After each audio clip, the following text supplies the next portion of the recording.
Asha Jaquilla Degree was born on August 5th, 1990 in Shelby, North Carolina. She was the daughter of Harold and Aquila Degree. She was described by her parents and people who knew her as a well-behaved, shy, kind little girl who loved to play sports. But you know, Brandon, as we researched this case, one thing that really stood out to me, and I've never met her, but it's just from the pictures that I saw, is how bright her smile was. From her school picture, she just looked like any other 9-year-old who's in fourth grade smiling in her school pictures. Had a really sweet, sincere vibe she gave off just Right. from the pictures. Yeah. She looked adorable. And as you mentioned, Brandon, she was from a town called Shelby, North Carolina. And I just want to stick a pin in it right here. I want to take a minute and just talk about Shelby, because we're North Carolinians. We live in North Carolina. Right. And we live on the eastern part of North Carolina. So like in an hour, we can be at the beach. But North Carolina is so huge. And as you travel the great state, and you travel North Carolina, like the scenery changes. Yes. So Shelby is located in western North Carolina. It's about 50 minutes west of Charlotte, and Charlotte is a major city in North Carolina. It has a population of around 20,000 people. So, as you can tell, it's giving off very small town USA vibes. And it's described as rural. And Tori, I'm so glad that you took the time to just highlight about Shelby, North Carolina, because let's be honest, even until I got to college, I wasn't even sure where Shelby was, what Shelby was as a town. I had never heard of it. So, I mean, even being from North Carolina, there's a lot of towns that you may not be familiar with. But let's rewind it a bit, back in time to the time of Asha's disappearance. Now, I had the fortunate experience of being able to speak with some residents from Shelby, especially living there at the time of her disappearance. And when I tell you that their experience was that the microscope was just turned up to 11 on Shelby at the time. Because before, nobody really knew Shelby like that. Unless you were passing through or you're from the area, it's just a small town between Asheville and Charlotte, two of the bigger, cities, towns in North Carolina. And Shelby got, because of Asha's disappearance, was on the news, CNN, MSNBC. Wow. You had the Montel Williams show, Oprah Winfrey show, covering Asha's case, which also just, put that huge spotlight on Shelby. And just imagine how much of an effect that has on people growing up in that town, little kids or people who grew up knowing the huge connection that town has with Asha's disappearance. And I think you can't ignore those lingering and lasting effects on a community like that. Most definitely, Brandon. And one thing that constantly came up, and I think that you told me after speaking with people living in Shelby, is that Asha is now known as Shelby's sweetheart. Yes. And that is huge, because it's like you said, like that just brought so much attention to Shelby. Most definitely. Right. So I'm not even aware of any other high-profile cases like this from Shelby itself. So I know that her case and, everything, the details surrounding it, and hopefully justice is not only going to bring a lot of closure for her family, but also the entire community. So that's one of the main reasons we wanted to make this episode and just bring some more, just reinvigorate some life into this case. Now, we've spent a lot of time just kind of painting the picture, giving you some background information of where she was from and how she was. Beautiful, adorable, shy 9-year-old girl who went missing in a small town. But let's talk a little bit more about the details of the case, because as Tori said earlier, this is really bizarre. it is. Honestly, Tori, I've been scratching my head with the details and just going, as we prepare for this, just trying to wrap my head around everything. Still not making sense, but I'm going to do my best, and we'll see if we can, kind of bring together what happened. Right. So, as acknowledged as facts, we do know that 20 years ago on Valentine's Day, Asha Degree went missing from her home in the middle of the night. Some describe it as middle of the night, early morning. You know that Right. odd time Yeah. when the sun not up, but you can hear something. Yeah. Yeah. And I think you described it as you said, and they know that she had to disappear around this time because earlier her father had got home from work. He was Right. coming home from work, and he worked a late shift, so he came home around that time, or maybe like an hour before. Now, I do know there was 2 times that he, checked on Asha and her older brother, O'Brien. They, both shared the same room, right? So, I believe it was 12:30 around the time when he first came home. 2:30 was around the time he went to bed. He checked on, the kids before he went to sleep. And between that time and around 6:30 in the morning is when her mother was going in to try to, wake up the kids and get them ready for school. And that is when her mother noticed that Asha was not in her room. Got you, Brandon. And one thing that we read and that we researched is that her older brother O'Brien mentioned to his parents and the police who were looking who were later called, is that at some time, he's not sure what time, but he actually heard Asha's bed make a noise, make a squeak. So again, sometime in the late night, early morning, at some point, O'Brien heard his sister's bed make a noise. Right. So, could assume that she got up.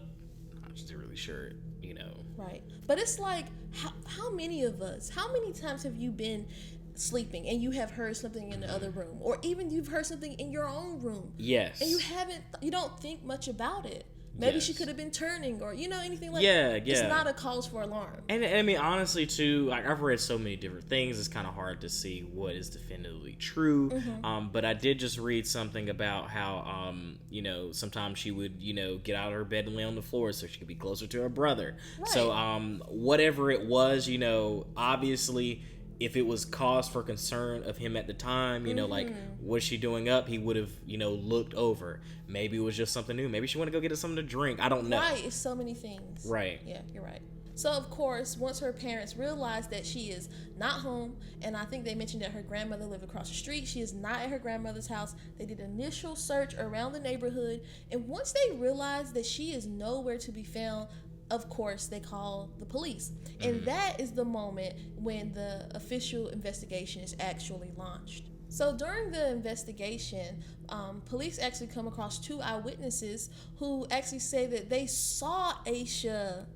Can you believe that? On the night of her disappearance. And so let's talk about what was going on the night of her disappearance. According to these witnesses. Yeah. So they said that they saw a little girl walking down the highway in a long white t-shirt and white pants in the middle of the night. In the middle of a thunderstorm heavy night. Downpour. We're not talking about, little shower here. We're talking about downpour, hurricane type rain. Right, and I believe the power in Asha's neighborhood, got knocked down because there was some accident that knocked down a light pole, or one of the telephone poles, and then they were able to get the power back on, of course. But it just seems really strange. But wait, Brandon, it gets crazier than that. One of the witnesses say that they saw the little girl walking down the highway, and that was weird to them. So they turn around to try to make sure she's okay. And what happens next? The girl, Asha, runs right into the woods. What are you even talking about, eyewitness?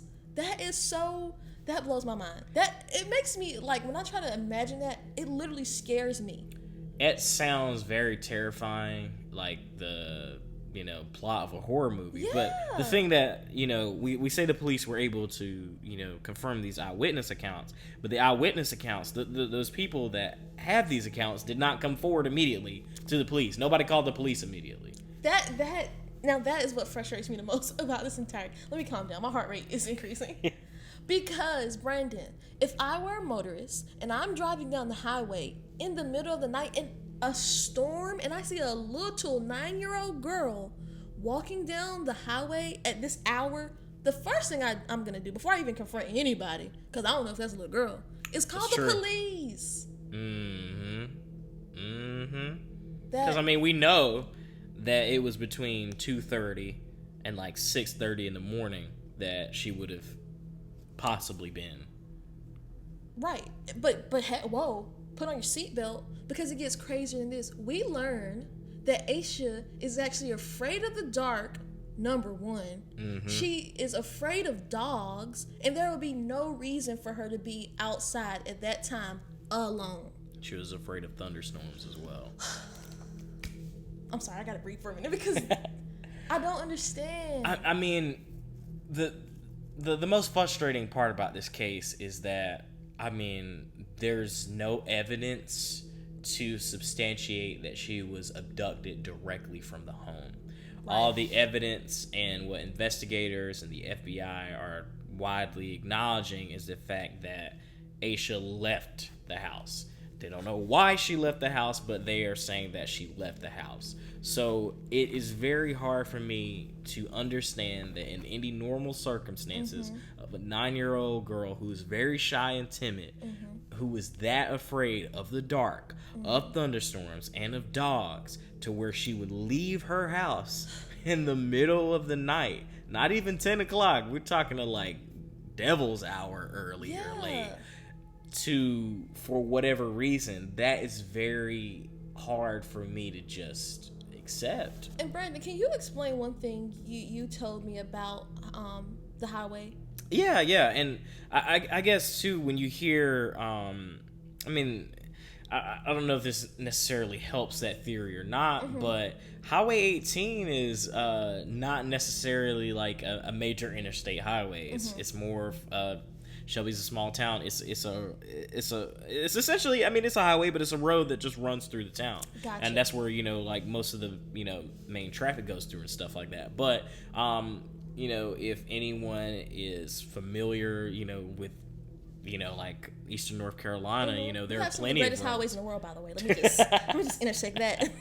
I mean, they are where they are, but I think that a lot of the highways that we're familiar with, that are called highways, are the exact same. So it would be plausible to me to why they would have not called in if what they saw was not a young girl.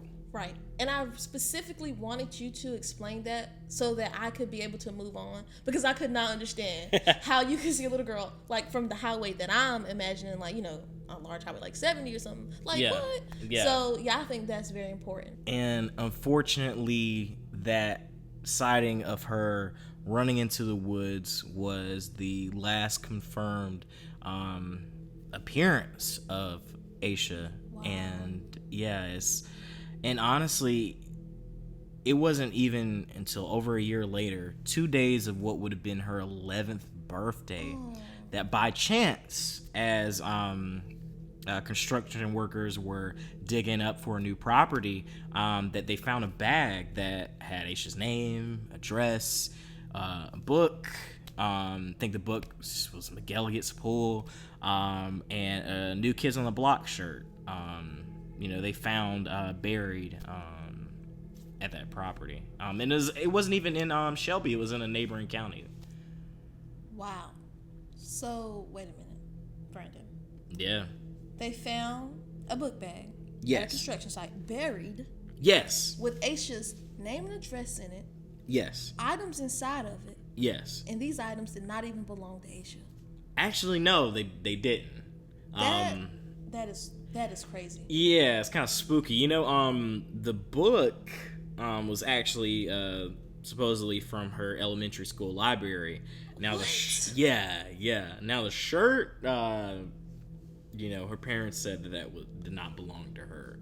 And when I was speaking with my sources from Shelby and some of the residents that grew up there, there's a lot of like speculation regarding that bag, as if it seemed if it was planted, or like why was it preserved, why was it just like kind of like, okay, here's her name and address and this everything's book in there. from a high school, checked out from the library, not the high school but the elementary school that she went to, and it's not even hers. And it was much farther away from where she was like walking, you know? Right. Or supposedly walking. I'm sorry. Right.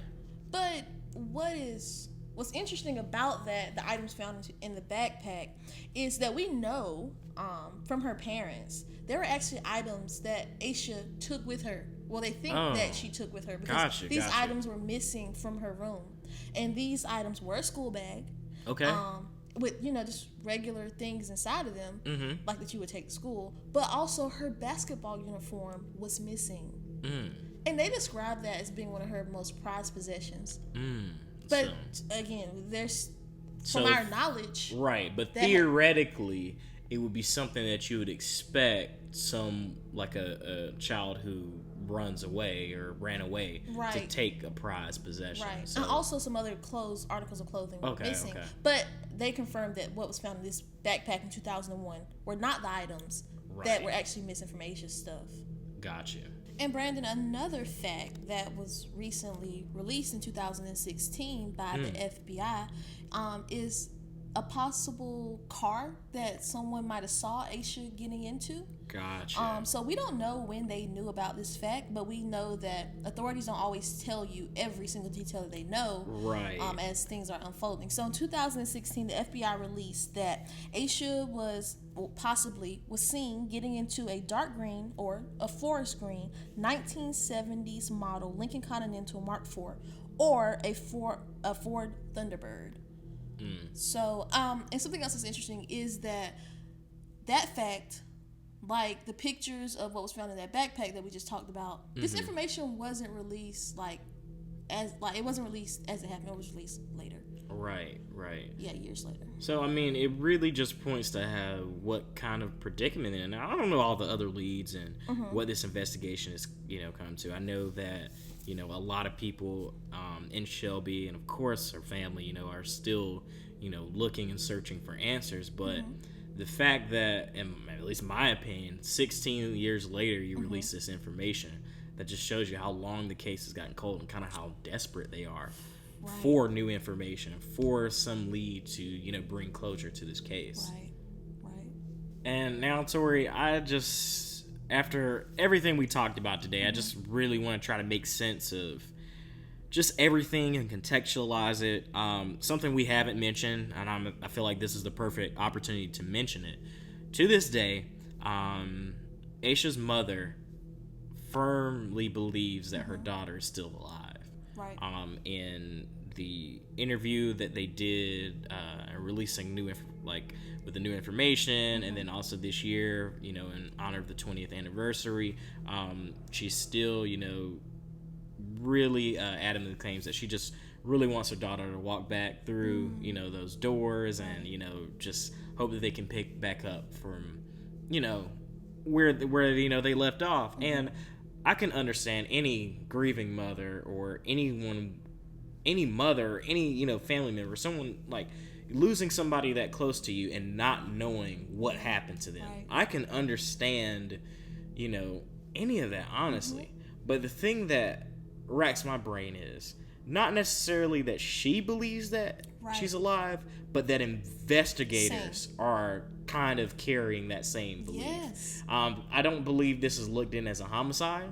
I believe this look is just a disappearance. Because the strangest thing is, in Shelby, as the residents and my sources have told me, for years there's been a poster up, more information, about, Asha's disappearance.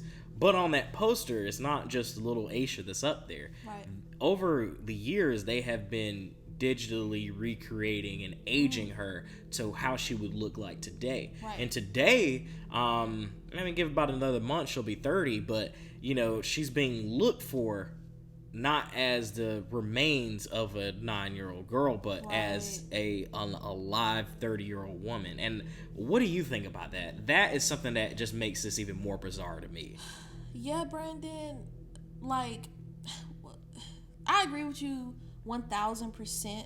Even the literature that I read whenever we were reading up about this case, no one's tone is that this is a homicide or this has been investigated as a homicide. It's like, if you know or anything, or this is how she may look. And maybe they know information that we don't know, like we said earlier. That is possible. We don't know everything that the police may know or investigators. So maybe there's something that led them to believe that she's still alive. Yeah. I think maybe just the stance that they're taking that she was a runaway, maybe, I don't know, but maybe leading them towards the fact that they think she's still alive. But I want to talk about that for a second. Let's talk about that. I want to talk about that. I mean, I think that's a bigger elephant in the room than the 3 months that we haven't done the episode. Yeah, because as we read this, okay, and we try to make sense of it, and that's all we can do, because there's not that many facts. So all we can do is speculate, and all we can do is think about if we were in this situation, or that's true. You know, but I don't. Do you really think that this 9-year-old girl, out of her own volition, who was known, because let's be honest, kids, they're kids, and some kids, mature faster than other ones, Tori. I can think of people in my family like that, your family, but that doesn't matter. What we know, what the family and, community has said about her is that she was shy. She was afraid of thunderstorms. She was afraid of dogs. She was afraid of the dark. Why would this child run away from home? But you want to know what's even crazier to me, which I don't know, like, I know that things happen and children run away all the time, but the way her family described, her mom and dad described their household and described the way that they tried to raise not only Asha but her brother, and it's like a loving household where they're cared for, where their needs are met. I can't imagine. And that they were sheltered too. That's something that I don't know if it was said by term or like name or acknowledged, but yeah, that they were sheltered. And I do remember a quote of Aquila, which is Aisha's mother, talking about it. They didn't have a computer in their house because it was like, seems like on the news that every other week a pedophile is trying to get a kid, yada yada. Right. Which this is probably very bad to say, but I just find that sentiment very ironic in a situation like this, because what could have happened for her child to leave the home when they were already sheltered and protected from people who would be predators. Right. So this is what leads me down a rabbit hole, and I don't even like going down these rabbit holes because you can spiral. I mean, you'll get stuck in that Reddit, like abyss. And I never want to be an armchair detective. I cannot stand that. There's plenty of them out there, though. But just logically thinking, I feel like maybe she was coerced, led out. I just don't think she would just run away like that. That blows my mind. Yeah, if we're going to, since we brought it up, with the, armchair detectives and, just, the Reddit users and whatever, couple theories been going on. Maybe she wanted to run away because of a book she was reading in school called The Whipping Boy. Just to sum it up, the book talks about, adventures between, a rich boy and like his whipping boy, took punishments from him. That doesn't really matter. Maybe she was inspired by that. I kind of call BS on that one personally. Another, prevailing theories, maybe she ran away because she was really, really upset about the basketball game. But if you read more into that story and more details, you'll see that, her game was like one of the first ones she played, and then by the rest of the afternoon, she was her normal self. And another thing I just want to say really quick. Yeah. Is that from the pictures, there was an interview where her mom was flipping through a photo album showing pictures of Asha. Asha did not only play basketball. She played baseball. She played so many sports. So I just feel like that her losing a basketball game would not make her just want to run away. Nah, I'm pretty sure she was a lot more, you losing. She learned some kind of sportsmanship from playing all those sports. Right. So it's not like, that's the only one she played, or, they were undefeated or something like that. Exactly. And that's all she had. Nah, let's not forget, she was 9. Come on. This is not... Yeah.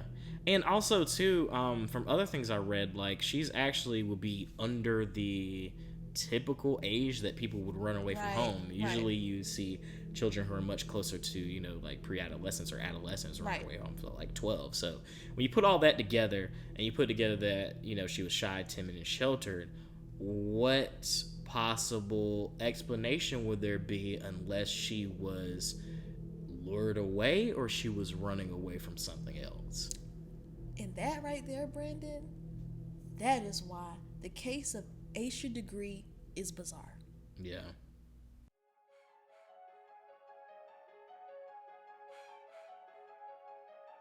we would just like to thank everyone who has supported us since we began this brand for Killing Color. We really would just like to thank you for just all of your support, especially with the mission and the goal that we have, for just bringing attention back to these cases and just hopefully pushing for justice for these families and these victims. And we thank all of you, but we would really, really, really, really like to put some extra spotlight and love on Jules from True Crimes, blogs, podcasts, and missing persons. That is #ear_ons, ONS on Twitter. When I tell you this girl is an amazing advocate and supporter in the true crime community, we are brand spanking new, and when I tell you she has shared her page, she has shared her podcast, and she has reached out and she's just gone above and beyond. She covers things from Black Lives Matter to homicides, disappearances, everything in true crime in general, not just for Black true crime or for for our focus on victims of color, but she's really great with connecting people in the true crime community, and she's just amazing. So we love you, Jules, and we just thank you for everything. So please give her a follow as well. Yes, and also we just want to take a second to shout out all of our friends and family. Thank you guys so much. The support, just surrounded by support. Also, I just want to remind everyone that Killing Color podcast is available for streaming on Apple Podcasts, Spotify, Google Podcasts, and Stitcher. Oh, yes. And if you are in the social media game, look, we're going to try to get more consistent and start doing a couple episodes a month, but until we get a good rhythm down, I'm not going to announce a date anymore or anything like that. So if you want to keep up with us, please do check us on Twitter. We're #Killing Color. The K is capitalized, the C is capitalized for Twitter.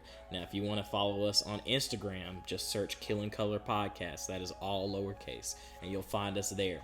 And if you want to follow us on Facebook, just search Killing Color. We're there as well. The purpose of Killing Color is to focus on forgotten cases of African Americans and other minority groups. Our goal is to commemorate the lives of those who were lost and to make sure that their stories are never forgotten. Remember, Black lives mattered yesterday, Black lives matter today, and Black lives will continue to matter tomorrow. Thanks for joining us, everyone.